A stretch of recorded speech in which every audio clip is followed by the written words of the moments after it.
Yang pertama Yunani, tapi bukan filsafatnya, mistiknya. Khususnya sebuah aliran yang disebut Hermetisme. Jangan salah ya, Hermetisme itu beda dengan hermeneutik. Meskipun sama-sama inspirasinya dari tokoh Yunani yang namanya Hermes. Dan nggak sama juga dengan Herpes. Kalau herpes itu nama penyakit. Ya. Jadi mistisisme Yunani. Mistisisme Yunani itu diinspirasi oleh Hermes. Hermes itu kalau dalam Islam katanya Syed Hussein Nasr, juga di kitab yang tak baca itu Al-Majmu'ah Al-Musannafat li Suhrawardi, Hermes itu Nabi Idris. Cuma pakai lidahnya orang Yunani dia disebut Hermes. Gelarnya kan Abul Hukama wal Atibba, orang pintar pertama dalam sejarah, filosof pertama, dokter pertama dalam sejarah. Itu Nabi Idris. Nabi Idris punya murid Asclepius. Yang Asclepius ini banyak disebut-sebut oleh Suhrawardi nanti di beberapa kitabnya. Jadi di situ kalau diinspirasi dari kitab itu, ini agak unik. Coba dilihat sangat keilmuannya filsafat Yunani. Kita ambil dari murid yang paling muda, Aristoteles. Aristoteles itu muridnya Plato. Plato muridnya Socrates. Socrates muridnya Pythagoras dari sisi mistiknya. Pythagoras muridnya Empedokles. Empedokles muridnya Agatha Daimon dan Hermes. Agatha Daimon itu Sis, Nabi Sis. Kalau Hermes Nabi Idris. Ya Nabi Sis ya anaknya Nabi Adam, berarti dia mewarisi hikmah dari Nabi Adam. Itu kajian sana. Cuma ini kalau dijelaskan panjang, kamu bacaan sendiri kitabnya ya kalau tak percaya. Karena ini agak rumit silsilahnya. Nanti kamu akan kaget kalau baca beberapa nama ternyata orang itu tuh yang dimaksud. Kalau di Islam namanya bukan itu. Nanti akan jadi seperti itu. Gimana transmisi keilmuan itu nanti kalau ditarik cabangnya, Pythagoras dapat dari mana? Antara lain dia dapat dari Mesir dan India. Mesir dan India itu nanti siapa sih yang dia temui dan seterusnya, nanti akan banyak fakta baru. Yang paling terkenal banyak disebut kitab-kitab, Pythagoras itu orangnya suka menjelajah kemana-mana. Dan di antara temannya Pythagoras itu Solomon, Nabi Sulaiman. Nabi Sulaiman kan ngerti khazanah langit bumi karena dia ngerti segala bahasa. Ini jadi ternyata Yunani, Mesir, India, Persia itu nanti ada linknya sendiri. Cuma ya kapan-kapan ya kalau imanmu sudah kuat kamu kan. Jadi ya gini-gini biar nggak kaget. Karena ini nanti berhubungan dengan hampir semua tradisi spiritual, hampir semua agama-agama. Hermetisme itu nanti yang jadi cikal bakal tradisi mistisisme hampir semua agama dunia. Cuma yang jelas pokoknya dialah aliran mistik Yunani lah. Karena disebut aliran mistik Yunani karena pusatnya nanti di Yunani. Bahkan nanti belakangan ada tokoh yang digelari Hermes kedua. Hermes kedua itu Hermes Trismegistus. Trismegistus artinya Hermes yang punya 3 mahkota, punya 3 kebesaran. Karena dia punya 3 teori besar, menguasai 3 cabang ilmu utama. Saya lupa, astrologi, astronomi, satunya lagi saya lupa. Tapi itu Hermes kedua, bukan Hermes pertama. Syed Hussein Nasr juga menjelaskan hal yang sama. Nah itu jadi itu khazanah spiritual. Oke, jadi kalau ngerti akar-akarnya seperti ini, mungkin kita bisa lebih nyaman beragama, nggak ngamuan lagi, nggak selalu menganggap orang lain itu beda. Dan jangan salah, tradisi mistiknya Kristen juga banyak diwarnai oleh Hermetisme, termasuk tradisi Kabbalah yang ada dalam Yahudi, apalagi Islam. Ya, ya itu tersengaja tak tulis judul kitabnya biar nggak mau anggap aku ngawur. Ya, carilah kitab itu cuma dalam bahasa Arab. Ya, ya bahasa Arab kan kamu ngeri duluan. Apalagi bahasa Inggris di trauma kalau ada tes TOEFL itu kamu mesti mengkerut duluan. Ya, jadi yang pertama-tama berpengaruh nanti dalam konsepnya Suhrawardi dalam filsafat iluminasi itu tradisi mistisisme, khususnya hermetisme. Hermetisme nanti yang nanti melahirkan misalnya gnostisisme. Gnostisisme itu kalau diterjemahkan dalam bahasa Islam yaitulah yang disebut ilmu laduni nantinya. Dan hermetisme nanti banyak diajarkan oleh, kalau filsafat Islam diajarkan oleh orang-orang dari Ikhwanus Sofa. Ikhwanus Sofa itu semacam secret brotherhood, persaudaraan rahasia. Ada kalau dalam tradisi Kristen persaudaraan rahasia juga, cuma konotasinya nggak terlalu positif, yang disebut kelompok Illuminati. Istilahnya sama Illuminasi, cuma Iluminasi nggak jelas lagi wajahnya hari ini karena sebagai alirannya, karena banyak diwarnai oleh mitos-mitos, oleh cerita-cerita yang nggak jelas, konspirasi-konspirasi yang nggak masuk akal. Karena awalnya Illuminati itu memang ada gerakannya, ada lembaganya, cuma terus dia bubar. Tapi kemudian ada sastrawan yang nulis novel trilogi tentang Illuminati. Saking berpengaruhnya novel itu, banyak orang sampai hari ini yakin bahwa masih ada organisasi rahasia namanya Illuminati. Sehingga ada apa-apa terus, wah itu di dolarnya Amerika ada itu, di Arab ada, selalu curiga seperti itu. Itu cara berpikir model apa? Kontroversi, model ya pokoknya semuanya dianggap kong kali kong, semuanya dianggap rekayasa. Ini ada yang ngatur, ini ada dalangnya, ini ada. Itu Illuminati dari tradisi mistik barat, konotasinya jelek. Tapi kalau dari Islam, Illuminasi itu ya tadi pencerahan. Oke. Pengaruh yang kedua, versi yang kuno jelas, karena dia lahirnya dari versi yang Zoroastrianisme hidup, Manisme hidup, Sabeanisme, kaum Sabiin, agama Sabiiyah. Nah, itu pengaruh Persia kuno. Zoroaster saya nggak perlu jelaskan, kalian pasti ngerti lah, kalian pasti kenal. Ini sebenarnya orang hebat. Bahkan filosof besar Barat modern, Friedrich Nietzsche aja kan terpesona oleh Zoroaster, karena pikiran-pikirannya luar biasa. Hanya saja selama ini kita akan terbatas, karena kita juga tidak banyak diajari tentang tokoh yang namanya Zoroaster ini. Paling kalian kenalnya Zoroaster itu ya tokoh yang menginspirasi agama Zoroaster, yang agamanya ini nyembah api kan gitu aja. Dan nyembah api itu musyrik, maka Zoroaster itu musyrik, istitik. Iya, cuma itu dong. Padahal itu banyak ajaran-ajarannya yang menginspirasi para ulama besar Islam. Bagi yang jeli akan ngerti, oh ini pengaruh Zoroastrian. Apalagi yang berpikir dualistik. Dalam Zoroaster yang logikanya selalu dualistik. Bahkan Tuhan aja ada dua.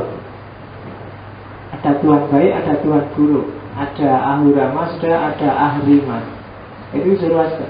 Dan itu kalau secara logika, Tuhan dualistik itu lebih gampang menjelaskan realitas. Karena realitas juga ternyata dualistik. Kalau ada bencana alam, ini kerjaannya Tuhan jahat ini mesti. Kalau ada nikmat-nikmat, ini kerjaannya Tuhan baik. Yang agak bingung kan kita yang monoteis, Tuhannya cuma satu. Jadinya kan banyak kontradiksi. Tuhan ini maha penyayang, Ghafurur Rahim, Rahman Rahim, tapi sekaligus Syadidul Iqab. Itu kan bingung. Iya loh.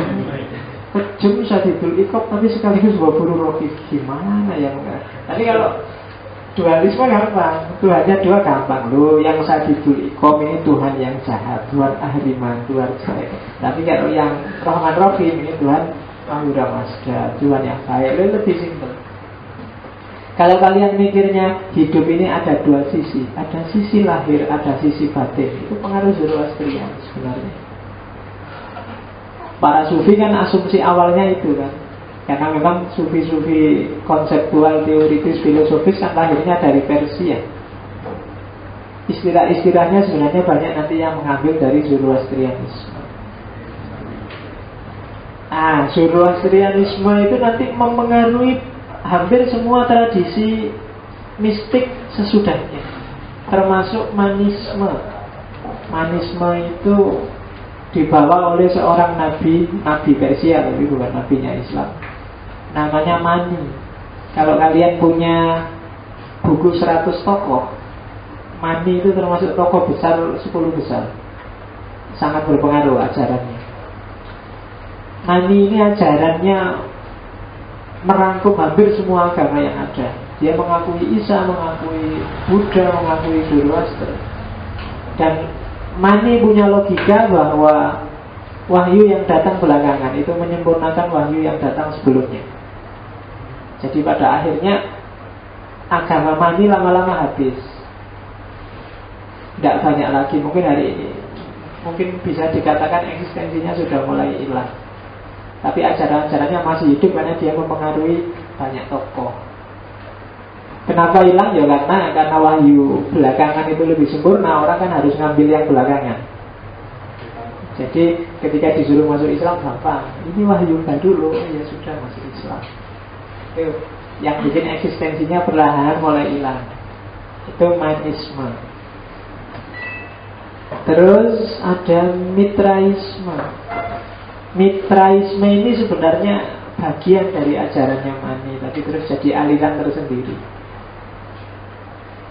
Dari Persia kuno juga ajaran-ajaran pakai analogi cahaya, kegelapan itu sebenarnya ikut mitraisme. Silahkan dibaca sendiri. Jiwa yang butuh cahaya dan seterusnya, menaklukkan nafsu dalam diri. Kalau di mitraisme nafsu itu digambarkan binatang. Ada kerbau, ada ular, ada itu yang harus dibunuh. Nah, itu mitraisme. Istilah-istilah cahaya itu banyak diambil dari mitraisme oleh Suhrawardi, yang nanti melahirkan filsafat iluminasi. Yang ketiga yang terkenal juga mempengaruhi iluminasi adalah, kalau di Inggrisnya, di istilah sekulernya Sabeanisme. Kalau bahasa Qurannya Sabi'in. Kadang-kadang disebut agama Sabaiyah. Di Quran kan banyak cerita tentang Ratu Saba. Masih ingat ya? Sama Nabi Sulaiman. Daerah Saba itu daerah sekitar Yaman. Kan kalau gitu kan ada burung hudhud itu, lihat orang-orang Saba ini kok nyembah matahari ya. Karena memang dewa-dewanya adalah benda-benda angkasa.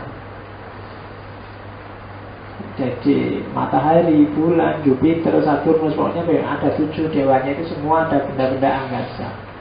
Ya pada zamannya Nabi Sulaiman, yang tadi temannya Pythagoras,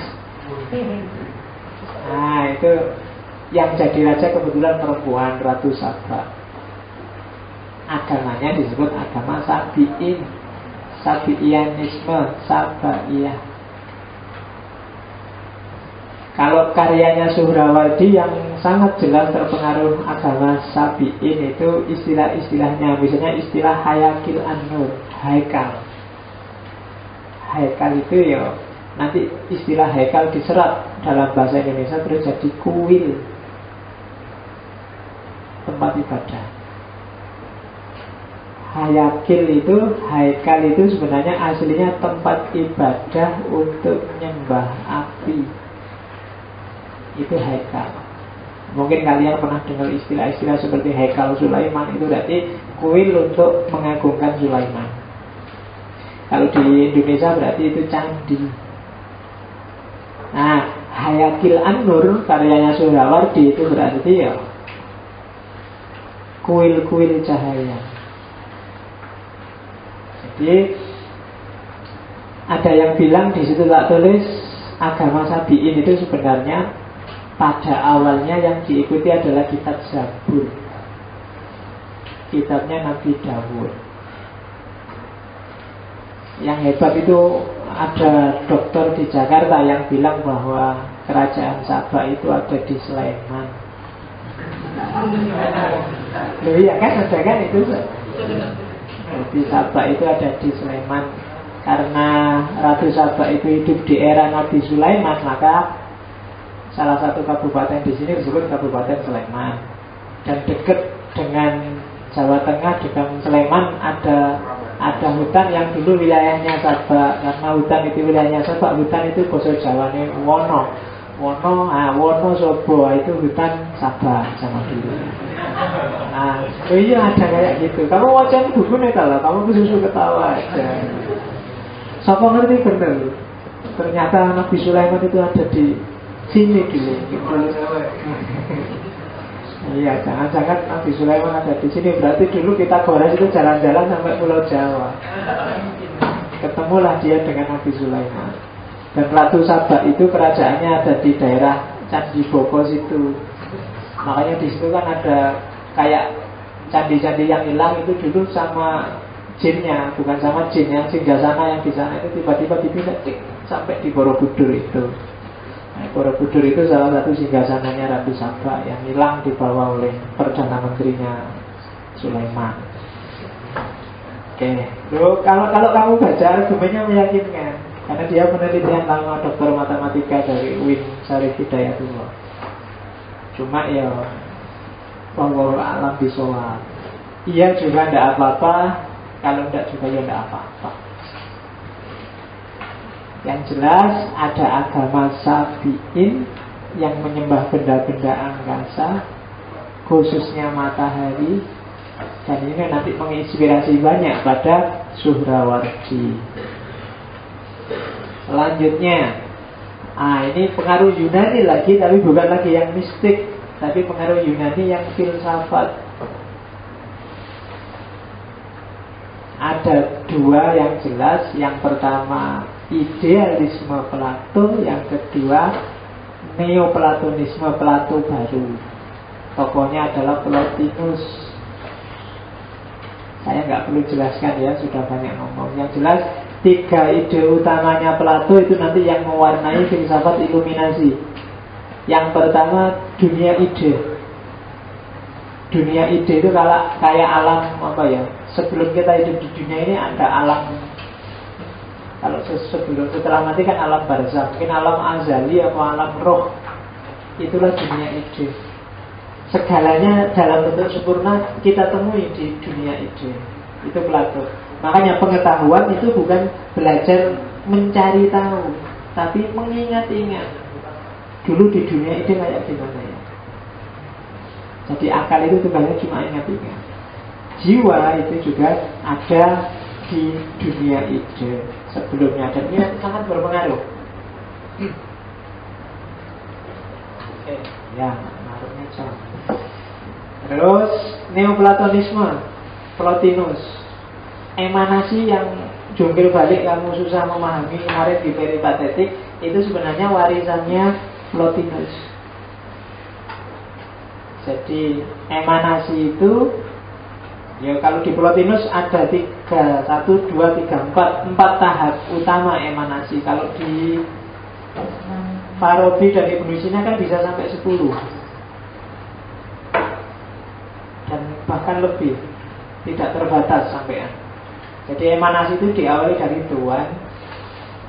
Tuhan itu kalau bahasa Helenismenya Tuhan. Tuhan ini nanti mungkin yang diserap oleh bahasa Melayu jadi Tuhan, ya kan? Kalau kalian nyari akar katanya ini dari mana so tiba-tiba kata-kata Tuhan itu mungkin ada hubungannya dengan teorinya Plotinus. Berarti nenek moyang kita dulu sudah belajar neoplatonisme sampai ketemu kata-kata Tuhan untuk menyebut Tuhan. Cuma itu mungkin kata serapan baru aja. Bahkan bisa jadi dari Persia, karena Islam awal yang masuk ke Indonesia itu kan tokoh-tokoh Persia sebenarnya. Meskipun transit dulu di daerah Kamboja, Vietnam yang disebut Champa. Oke. Dari Tuhan melimpah jadi dunia idea kayak di Plato namanya nous. Dari nous terus masuk ke dunia jiwa soul individu, jiwaku, jiwamu, jiwanya binatang, jiwanya tumbuhan, itu turunnya dari nous. Nous ini nanti yang oleh para sufi besar disebut hakikat Muhammadiyah, atau kalau di Ibnu Arabi disebut Nur Muhammad. Itulah nous, limpahan pertama dari Tuhan. Dari nous itulah nanti turun jiwa-jiwa, dan dari jiwa-jiwa itu nanti melimpah jadilah materi-materi. Itu emanasi turun. Nah, selain emanasi ada kebalikannya, remanasi. Yang dilakukan oleh para sufi itu remanasi, memanjat lagi tangga emanasi untuk ketemu Allah, untuk ketemu Tuhan, untuk ketemu Tuhan. Itu namanya kebalikannya emanasi, remanasi.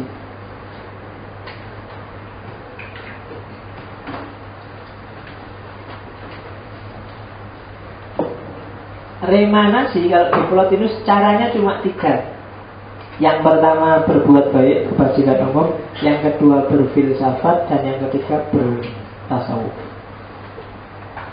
Jadi kalau kalian nggak bisa melakukan 3 itu, kalian nggak bisa menaiki tangga emanasi.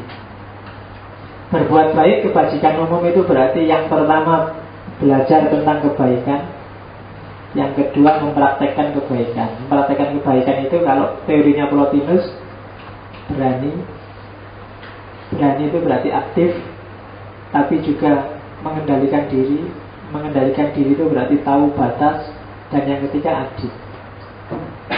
Kalau kalian menemukan komposisi yang tepat untuk hidupmu dari 3 hal ini, insya Allah hidupmu sukses. Pinter, asah terus pengetahuan, karena ini bekal yang paling berharga. Terus jangan males, berani, aktif. Sebenarnya mungkin kalian sudah isi kepalamu itu sudah penuh, teori macam-macam ada semua di sini, cuma males. Tidak ngerti yang ada di kepalamu ini mau dipakai apa. Kelemahan kita, males. Cirinya orang Indonesia. Ya. Kalau bisa santai, kenapa serius? Kan itu motor kita. Ya kan? Selama ini kan kita selalu begitu. Kalau bisa nyantai, kenapa sih kemurungsung kan gitu. Padahal kebajikan umum kata terus berani, harus aktif dong. Nah, kita manjatnya gimana kalau nggak aktif? Cuma aktifnya jangan kebablasan, harus tahu batas, mengendalikan diri. Kita butuh uang, kita butuh harta, harus dikejar, tapi tahu batas, kapan harus berhenti, kapan batas-batas mana saja yang jangan ditabrak. Kamu suka sama lawan jenismu, terus kamu kejar, tidak apa-apa, tapi harus tahu batas, kapan harus berhenti. Kalau sudah ditolak ya berhenti sama dia. Nanti jadi tawuran, kan gitu, ngerti batas. Makan itu enak, minum itu enak, tapi harus tahu batas. Nah itu rumus. Dan yang ketiga adil. Adil itu porsional dan proporsional. Haknya diberikan sesuai besarannya, itu adil. Kalau kalian bisa adil, tahu batas, aktif, dan selalu menambah wawasan, menambah pengetahuan, otomatis yang kalian lakukan itu aktivitas selangkah demi selangkah melakukan remanasi menuju kesejatian, ketemu Tuhan. Oh itu yang agak berat itu ya. Cuma ya latihan terus. Carilah titik keseimbangan hidupmu yang tidak kaku dan tidak lembek. Makanya Quran itu kan, saya sering bilang, Quran itu yang paling tengah. Kata-kata inti yang biasanya dikasih warna merah itu kan, ada faliyatalattaf. Jadi hidupmu akan menemukan keseimbangan dalam latif. Latif itu lentur. Lentur itu tidak gampang patah, tapi juga tidak kaku. Tidak lembek, tapi tidak kaku, itu lentur. Sabuk itu kan lentur. Kalau kaku, kalian susah adaptasi dalam dinamika zaman. Tapi kalau lembek, kalian akan hancur digilas oleh perubahan, maka lentur, mudah menyesuaikan. Makanya Quran wanti-wanti kamu benar, di tengah-tengahnya dikasih faliyatalat. Oke, kebajikan yang kedua berfilsafat. Berfilsafat itu berarti ya mencari hikmah. Ya kan? Kenapa sih kamu ada di sini? Apa tujuanmu? Bekalmu apa saja? Kamu mau kemana dan untuk apa? Itu berfilsafat. Berfilsafat berarti serius memikirkan hidupmu. Itu aja intinya. Tidak iseng, tidak santai. Karena waktu kita terbatas. Jangan salah loh ya, kita itu limited edition. Ya, waktu kita terbatas. Setelah kamu nggak ada, nggak akan diproduksi lagi yang kayak kamu. Sudah selesai. Nah, jadi kalau kamu nembak pacarmu kok ditolak terus, bilang aja, awas loh, jangan nyesel loh. Aku itu limited edition. Ya, kalau aku pergi kamu nggak akan ketemu yang kayak aku lagi. Aku nggak tanggung jawab kalau kamu kangen padaku ya. Oke. Loh ya mending GR gitu daripada minder. Ya kan sama-sama ditolak. Kalau GR kan kamu masih bisa tegak, kalau minder kamu masih mundur. Oke. Yang ketiga mistik, jalan tasawuf, jalan sufi. Itu sudah banyak dijelaskan bagaimana sufi itu adalah pendakian untuk bertemu Tuhan. Jadi filsafat Yunani mewarnai. Analog